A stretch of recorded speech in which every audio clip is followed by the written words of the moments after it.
Well, training camp is less than a month away. I know we're all excited to get down to Allen Park, watch this team, and just see it take the field. I know that Stoney and I are going to be down there for some of training camp. TJ, I know you'll probably be down there for some of it with the responsibilities you have. You always join us on the morning show for a few times while we're down there. We're excited about that, but this is the time of year where there are still a number of free agents that have yet to find a home. We've gone through, cuts for salary cap reasons. We've gone through free agency. We've obviously gone through the draft, another round of dismissals, you might say, simply because teams are moving on from contracts, moving on from players for a lot of different reasons. And I know when you walked in this morning, there was a little bit of a chip on your shoulder, I might say, because of the comments of one individual who's found a new home and is one of the starting quarterbacks in the NFL. There's going to be a lot of questions about his team and whether or not they're going to be able to win. They're an NFC team. They're in the worst division in football. That's the NFC South. That's the New Orleans Saints, and it's David Carr. Derek Carr. Derek Carr. What is it that sets you off about Mr. Carr? Some just to get off my chest, John. The last couple of days, there's obviously not a ton of news right now going on in the NFL, right, and especially with our Lions. And hey, this time of year, no news is good news, right? Stay out of trouble. Yes, there's been no gambling news. There's been no injury news. Don't go party. Don't do stupid shit. Stay out of the news. Get ready for training camp. So that's good that we haven't had any news. But I guess in the slow news cycle, you start to read some other things going around in the league, and this one popped up, I think, on my computer yesterday morning, and it left a bad taste in my mouth, John. And I wanted to ask you about it. Play? I played 10 years. All right. And how many teams you play for? I played with 2 teams. Okay. Let me just ask you this, just so before we even tell what the topic of the story is, people have context. When you retired, did you retire of your own free will, or was there just not another team to sign with? I retired on my own free will. I was released, though. Okay. You played 10 years as well, John. Yeah, I actually played 12, but 12 years. Yeah. Did you ever know anybody that got released? I happened to be released after my 10th season, after a decade in Washington. Okay. Was able to come home and play for 2 in Detroit. I was also released at that time. Okay. So you're very familiar. Have you ever known anybody to be sort of demoted, sent down to the practice squad once in a while throughout their career? Yeah, throughout my career, right. Yeah. And also guys that remained on a team but had a starting position for, say, 9 years and then was demoted to backup, which happened to me in my 10th year. Which which happens. It's not uncommon. Process. It's not uncommon, so to say. Yes. Most guys don't leave the NFL on their own accord. Right. And you've seen guys certainly go through struggles and say, the coach says, hey, we're going to give somebody else a start, maybe go work on a few things, get your confidence back, whatever. You've seen that before. Yes. It's not uncommon. Performance-based sometimes. Okay. Usually it's performance-based when it's in the NFL. Anyways, this story comes across my desk, and I think the highlight was, Derek Carr looks back on his final days with the Raiders, and he goes into all these details about how he was so upset that he got benched, and they made his wife cry, right? They were talking about, I think he was asked if there were any possibility going back to Vegas. And he said, after he was benched. After he was benched, he said, once they made my wife cry, that was pretty much off the table. And I'm looking at this story, John, and certainly I feel a little bit of compassion when it comes to guys losing their job. I think nobody roots for guys to be cut. Nobody roots for guys to be benched. But it's a little thing called reality, right? When you don't play well, when you're not winning games, when you're not doing well, the coaches are going to try to find something else that works. Right? A big time receiver to play with last year. I think so. Yeah. Names slipped. Oh, Devontae Adams, wasn't that it? Yeah, the number 1 receiver in the freaking league. Anyways, and you go back to Derek Carr's last couple games. I think he threw 6 or 7 interceptions in his last 3 or 4 games. Yeah. The Raiders were pretty much at that point out of the playoffs. And whether they made him the scapegoat or not, they said we need to make a change. Derek Carr, to me, there was another quote that irked me too, that he's like, I've played here 9 years and I have all the records, right? And it's like, you really who gives a shit about, you've never won a playoff game. You've played in one and you didn't win it. Your overall record is like 60 and 80, I want to say, in 90. It's like, so you look at this and you're like, what do you think you really accomplished? And look, I know that all those stats aren't necessarily quarterback driven, but you're not talking about a guy like Tom Brady getting benched here. Like, Multiple Super Bowls. It kind of irked me in the way that that the last couple of years have irked me when it comes to not only NFL, but really all professional sports. I think guys just like, there's an entitled feeling, and it's like they're owed something. They're starting to lose sight of, having to, work for things, right? And hard work. And like, I used to tell guys, man, like your first couple of years in the NFL, you got to prove that you belong there, right? And then when you get to maybe year 7, year 8, year 9, you got to still prove that you belong there too. You got to prove that you can still do it, and that's an attitude that used to be very common back, when you and I played. And now it's just like, oh, they took something from me. Oh, they're benching me. Oh, I can't do this. And instead of just putting your head down and working hard and shutting up and, doing all the right things, this is becoming way too common in professional sports where guys just want to bitch, right? Now it's okay. Well, trade me. If you're not going to play me, then trade me. I don't want to be here anymore. And here's the one I love. Shit, and I hate it. Here's the one I love. I'm going to sanitize my social media of anything. I'm going to unfollow you. I'm going to unfollow you. Yes. That one is very dramatic. That's becoming the new fad. I do want to, just for our listeners, read the quote so they know exactly what we're talking about. This is Derek Carr talking about his benching in Vegas and obviously his ultimate, move to the Saints. I was, for lack of a better term, I was very upset. I was mad. You spend 9 years in a place, you have all the records, and you play at a high level, and for something to get in the way, whether it is whatever reason, money related or whatever, injury related, I would have said, I don't even want the money just to play 2 more times in front of our fans. I didn't get that opportunity, so it was definitely lit a fire inside me to keep going. That was he felt he was owed those 2 more times to play in front of his fans. And then this is the one about his wife, about possibly coming back to Vegas. Once they made my wife cry, that was pretty much over. Once they made her cry, that was out. But the love for my teammates is what probably would have made me do it. But the way it worked out and the timing of things, it was time for me to move on. But who knows? You never know what will happen. So there's absolutely, and I think my biggest issue, there's absolutely no accountability there. You know what I mean? Yeah. There's nothing from Derek Carr that says, I should have played better, right? I shouldn't have thrown 3 picks in that game that we needed to win to get back into play, whatever.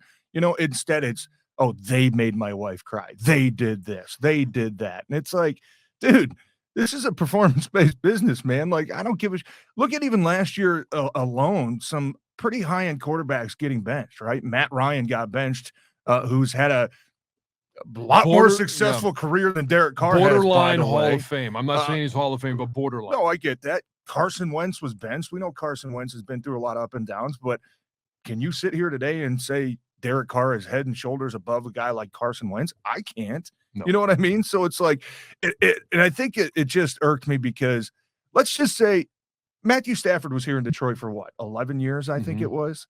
Matthew Stafford did a lot of great things, right? Matthew Stafford set a lot of records for this football team. Matthew Stafford never won a playoff game. Matthew Stafford never won a Super Bowl. And I know that's not his fault, right? But if he were to get benched, in the last couple games of, I don't know, what year was it, 2021, and the Lions are 5-9, and coach just says, hey, man, we need to mix something up. We're going to give whatever this guy, David Blau, a couple games, right? People would probably be, I don't know, maybe a little upset with it. But at the same time, if Stafford was throwing 3 interceptions a game and killing his team, and he was the reason why they weren't winning games, I think people would be realistic with it and say, oh, he's just not getting it done for us. Like, that's what it's about. It's about going out there and winning games, right? So when he brings up like all these records and he brings up what he's accomplished in Vegas, for the Raiders, franchise. It's just like, dude, where's the accountability at, man? You know what I mean? And that's just, and I hate to throw it all on Derek Carr, but it's just, it seems to be the new attitude, not only in the NFL, but in all of sports right now, that, like you said, like, guys feel like they're owed something. Guys feel like, hey, you're just going to give this to me right there. You're kind of losing track of this, like, go earn it, right? Go work hard for it. Bust your ass. Show you're the guy that can do it. Where did that go? I don't think it's completely gone, but you know what I mean? There's starting to be a tilt in professional sports that is more towards this attitude, right? They benched me. They did that. They took this from me. They did that. Nothing about, I played like shit. I played bad. Yeah. I deserve to lose my spot. I wasn't doing it. I wasn't getting the job done. It's like, those are the old school mentality and the old school thoughts that I miss about professional sports these days. And it's somewhat the lack of awareness of where you are in your life as well. And I'm not saying that his wife shouldn't have been upset that he was benched. Like, and it has nothing to do, her emotion of that is appropriate. All right. There's nothing wrong with that. When I got benched, my family at the time was upset about it. When I got released, it was an upsetting moment for our family. But to sit there and say that this is, when anybody loses their job, they're married and they have a family, they're probably going to be some tears shed. There's going to be some anxious moments about, what are we going to do next? This is coming from a guy who has made hundreds of millions of dollars. And when you look at where they are in regards to him and his future, his future was not reliant on getting another job. Yeah. And I think that's where, as professional athletes, some guys miss the mark. I'm not saying everybody. Some guys miss the mark in regards to, it sucks that you got benched. It's that you got replaced. Ultimately, you got cut and you lost your job. Those are all things that are emotional in the moment. But when you look at it in perspective,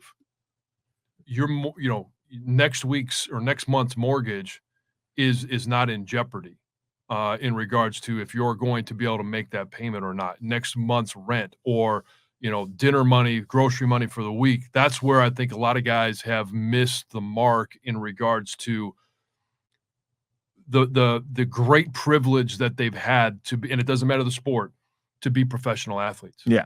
And if you're going to be a professional athlete, there's a 99.999% chance you're going to get at least traded or cut at some point in your career.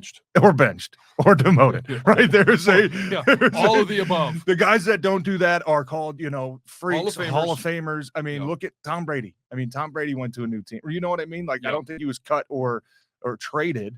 But guys, very rarely do guys start with one team and finish with one team on their own accord, right? Usually that comes with a release of some sort. Usually that comes with a trade of some sort. You got to be able to handle that, and you've got to be able to prepare for that, right? That's part of the game. It's part of the job. That's part of the gig. This is a performance-based business, and as soon as your performance starts to decline, there's always going to be a threat that the team that you're with, doesn't matter for how long you've been with them, is going to try to move on and find a replacement. And I got to believe the fans probably look at this in a similar way. Like, are you really crying about this? Are you really going to whine about the fact that you felt an organization owed you the right to start those two final games? Or, are fans just going to at some point get fed up and say, you know what, I can't take the Kyler Murrays anymore. I can't take the Deshaun Watson. Before we even knew what was going on in Houston, he had signed this monster contract, and then all of a sudden is within a year, before they even got rid of, who's the receiver that they traded to Arizona. Hopkins, DeAndre Hopkins. Before they even traded him, he wanted out. Yeah. Like, I mean, when are fans just going to get fed up and say, I can't believe these guys. Yeah. Who, I don't think there's many Vegas fans that are sitting there saying, man, I wish I would have seen Derek Carr throw 5 more interceptions for 2 more games last year. Right. Sorry, Derek. I don't mean to hurt your feelings. Well, I don't think the fans Detroit, miss that very much. The example that you said is Matthew Stafford. Yeah. Okay. Matthew Stafford in the community was a great guy. Everybody loved Matthew Stafford as an individual, but most people at the time understood where the Lions were, what Matthew had done in his career here, and they were not, distraught over the fact that they traded him for 2 first-round picks and Jared Goff. Yeah. Well, because you got to see a very large sample size of, for whatever reason, it's just not working out. Yeah. Right.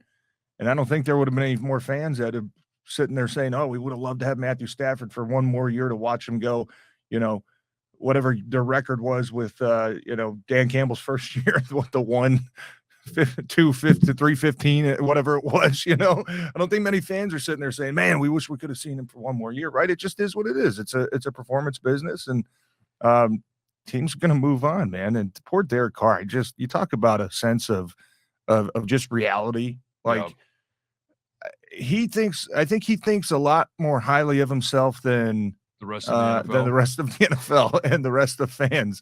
Look, he's proven that he could do some cool things, but let's take a step back, man. You're not even close to where some of these other guys are at. So this was obviously our rant episode here on Unnecessary Roughness as we continue to inch closer to the Lions getting into Allen Park and starting training camp in their preseason games. So they're going to have, the Jacksonville Jaguars are going to come in for some practices before their game. I know the New York Giants are coming in for some practices before their game.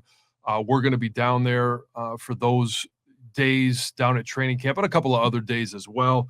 So we're going to give you a chance to get some insight as to what's going on if you can't get down. We do encourage everybody, especially this year, with as much as excitement is around the Detroit Lions. If you get a chance to go down to Allen Park, they do a really good job of welcoming the fans. We encourage you to go down there. I believe the first day that it's open for the public is going to be July the 31st.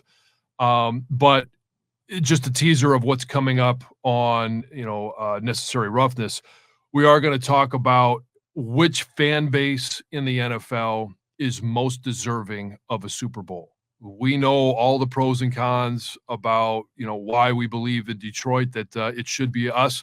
We're going to bring up some other case studies in the NFL. We'll get to that next week, as well as should NFL officials, because there's been a lot of grumblings, especially now that sports gambling is legal in a number of states that the NFL plays in, and people like to wager a few dollars. Should they make officials full-time employees and not allow them to have second jobs? Most of them right now, the NFL officiating is a side gig for them with as much money as is involved. Should NFL officials be full-time employees? We're going to touch on that in the coming weeks as well as we continue. Oh, TJ, one more question. Yeah, I forgot about this. Real quick, what'd you think of the blue helmets? I like them. I do like the helmets. I like the color. I don't know if they look the best with the grays. Well, they can't do a full-scale redo of the uniform. No, I know that. They're going to, I think that's coming. And we're going to see that. I think it's in 2024. They can, make a tweak to the uniform and possibly even the color. But there's not a lot of different, helmet choices to go back to. If you're going to go to a throwback helmet, the lion could look a little tougher, but it's my favorite Lions very logo. Stretched out. It's very stretched out. It's a very long lion. It does kind of give you that. It gives you that throwback feel. I like the stripes. I like the color of the helmet. The matte blue is pretty sharp. I think it's really cool. I would just say the one thing, I think those would look really sweet with either all white uniforms or the throwbacks, the blue with just a gray number that they usually wear on Thanksgiving. The grays. Yeah. The grays still look pretty sharp, but I think if you really wanted to make that thing pop, the all whites might be the best look for that helmet. But I'm with you. I did like the helmet. I think the matte blue was pretty cool. As I mentioned, they're going to. And did you have multiple helmets, throwback helmets that you had to wear when you were in the NFL? Green Bay, we had one. I think when. Gosh, we wore like these blue and brown jerseys, real throwback, the ugly ones. And we had these brown helmets. They were just no decals. They were just like light brown.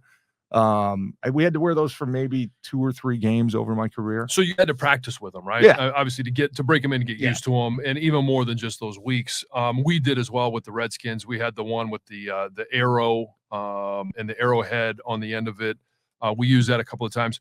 We will get a chance, I think, to see what the new helmet for the Detroit Lions looks like, because they're going to have their regular helmet. They'll also have one that they're going to probably be breaking in during training camp and throughout the season. Who'd you wear those Arrow helmets with? The Redskins. Who?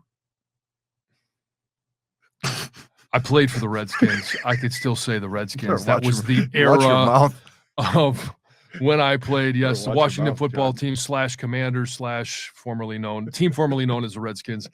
So I think we will get a chance at practice to see, because the offense and defense is going to wear white and one's going to wear blue. We will get a chance to see that new helmet with the white jersey and what it would look like if they were able to ever wear it with the white jersey. So we'll report from training camp as to our opinion of what that looks like. Yes. And coming up soon, actually the first day, I just looked it up, July 29th will be the first day. Oh, fans are welcome to practice? Will be welcome down to practice. So 31st is the first one. I think we're going to be doing a show from down there. So can't wait. Right around the corner. Is on. Yeah, it is right about a month, and we're going to continue to get ready for the season. So make sure you like, subscribe, and have the download waiting for you in the morning or whenever we get this, and when Evan gets it uploaded. You've been listening to Necessary Roughness.